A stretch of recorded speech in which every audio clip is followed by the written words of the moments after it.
Was it 2012? I went to preach in the country. And while I was praying in the night, preparing for the second service, the Lord spoke to me. In fact, he appeared to me and said, I've made you one of the fathers of the African revival. It's a long story, but that's the part I want you to hear. So when he told me that, I went to the pastor and said, Pastor, sorry, I know you are going through a lot of pains to see how you can gather prophet offering to give me. No. Rather, I noticed that your sound was not good. We'll buy sound today. That's the way a father thinks. Their money is kwacha. One kwacha then was 32 naira. So as dead as a naira is, imagine how the kwacha feels like. Kwacha. So I gave $500. How many kwacha was it? Calculate that. $500. ST, come up with what it is. Okay. Well, it was more than 200,000 kwacha. And I gave more than everybody. In fact, probably more than the whole congregation put together. I said, all right, let's get sound. You are preaching good gospel. You need good sound to project your gospel. So I left that place without prophet offering, because God told me, I've made you one of the fathers of the African revival. My flight ticket as at 2012 to that nation and back, it was 8 hours flight time to that nation and back, as at that time was 247,000. Do that trip now in the current state of the naira, 700 something thousand. I flew Kenya Airways. How are we going to colonize Africa with the gospel of the kingdom if we are handicapped and we are stricken by poverty? I found a way out. You must force God to bless you. You must. I assure you. Listen to me. Listen. Yeah, I know you are laughing. Let me tell you the truth. There's no plan for you. There's no plan for you. You will plan for yourself. Yes, you plan for yourself by cutting covenant with God. If not, your name is not anywhere for anything. Don't wake up and say God is for you. No. He has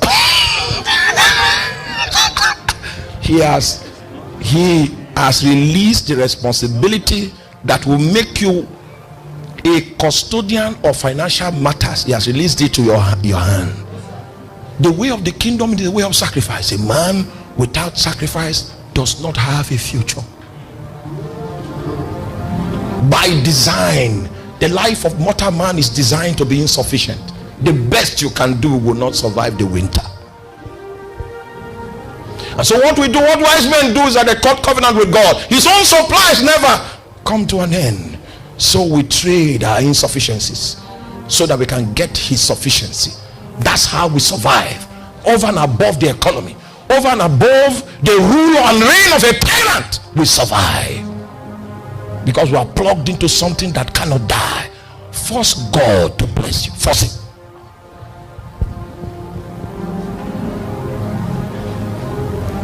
A politician was coming here. So the politician came to me and said, oh, so you're doing a great job here. Great job. Okay, how can we help out? I said, all right, you know we need a mechano generator, and that will run on 2 million naira. And as you can see, the temperature of Makodi is somehow on the high side. And if the people of God are going to fellowship with Jesus without distraction, we need to ventilate the place with air conditioning units. And at that time it was 2 million to make it happen. So what's the total? 4 million. When I said that, the politicians stopped coming. Now, because they challenge, you are not with me. A politician is not ready to cut covenant with Jesus. It was woe to all those pastors that went and washed our linen in government house. Politicians have what they spend their money for. And that's why I will never fuel my car to go to government house. If the governor needs to see a preacher, a genuine preacher, this is my address.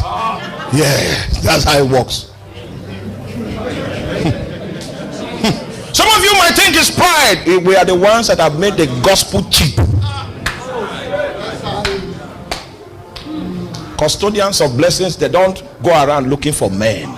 If you spend enough time with God, it will cause your face to shine. Politician took off. When he found out that the bill was what? Was 4 million. Then I took on the challenge. I said, I don't need a politician. You know what I did? I took a loan. And we bought that generator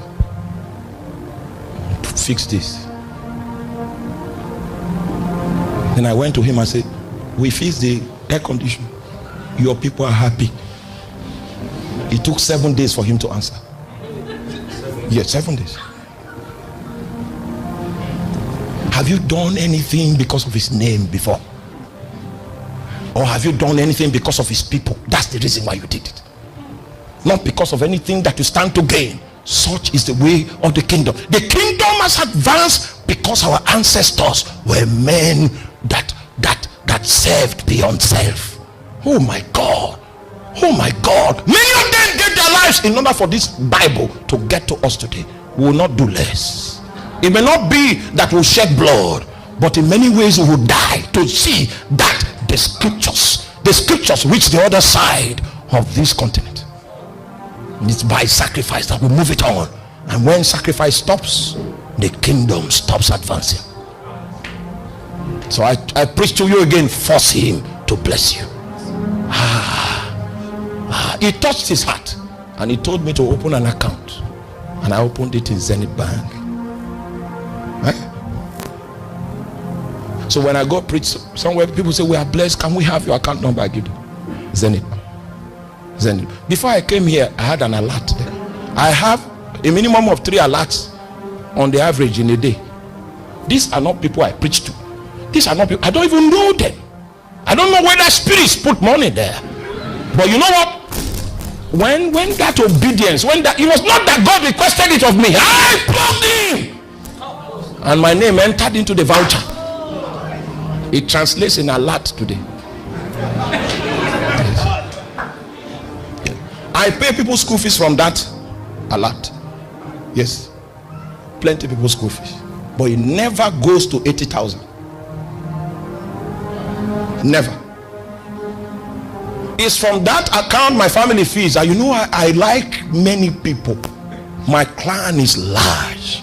We feed from that account, and it has never reached 80,000 for the past 4 years.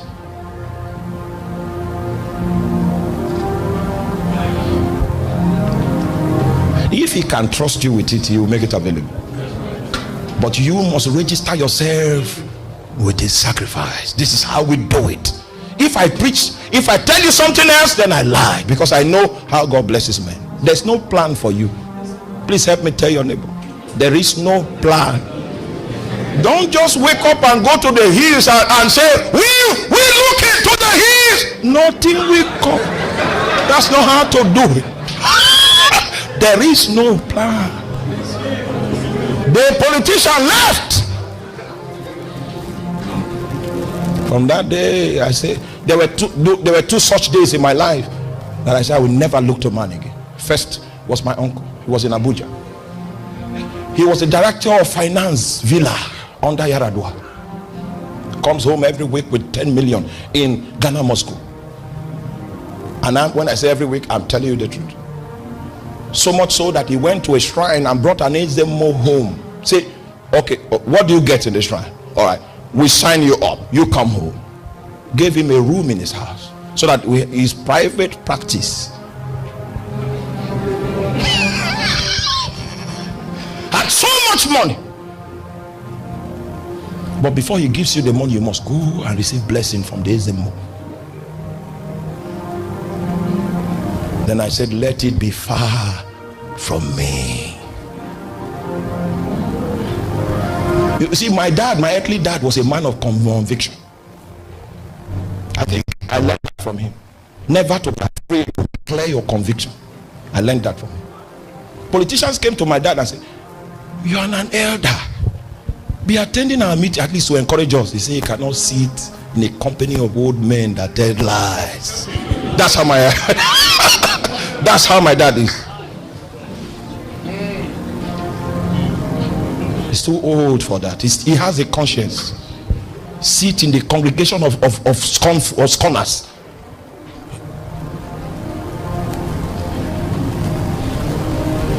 So I told him, let it be far from me. And that was the day of my trouble. The day of my trouble began. Because every other day they want to get information about me. What was the source of that boldness? Hallelujah. Oh, my only God knows how far they went because of that statement. Let it be far from me.